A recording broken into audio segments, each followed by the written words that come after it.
மருமைகளா எங்க இருக்கீங்க? வந்துட்டு இருக்கோம் மாமா. சரி சரி, நம்ம இடத்துக்கு வந்துடுறீங்களா? சரிங்க மாமா. மருந்து இருக்குல்ல? ஆமா, உங்க பார்க்க வரோம், மருந்து இல்லாமையா?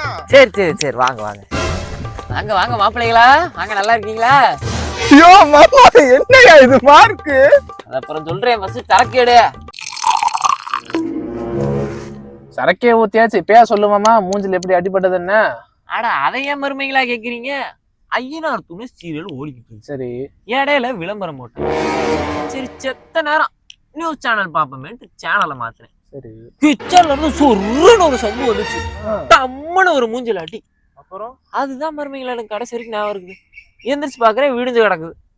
சரின்னு ஆஸ்பத்திரி போயிட்டு ஒரு பேண்டேஜை போட்டு மருமைகளை கூப்பிட்டு ஜாலியா சரக்கு போடுவோமேட்டு வந்தேன். இப்பதான் மாமா எனக்கு நிம்மதியா இருக்கு. நான் மாப்பிள்ள, உனக்கு அடியா? ஐயோ, என்ன மாப்பிள்ள ஆச்சு? ஆமா, அண்டர்டேக்கர் மாதிரி பந்தாடிட்டா மாமா.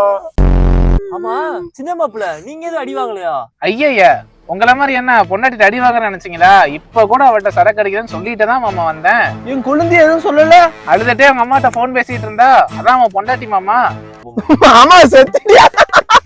ஐயோ மாப்பிள்ள, கைய கூடுங்க, ரொம்ப நன்றி. ஏன் மாமா?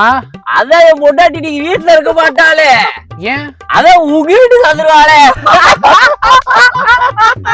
மாமா, நான் உங்களை மாதிரிலாம் இல்ல. நான் யாருன்னே பார்க்க மாட்டேன். லெஃப்ட் ரைட்டு நான் பாட்டு வாங்கி விட்டுருவேன்.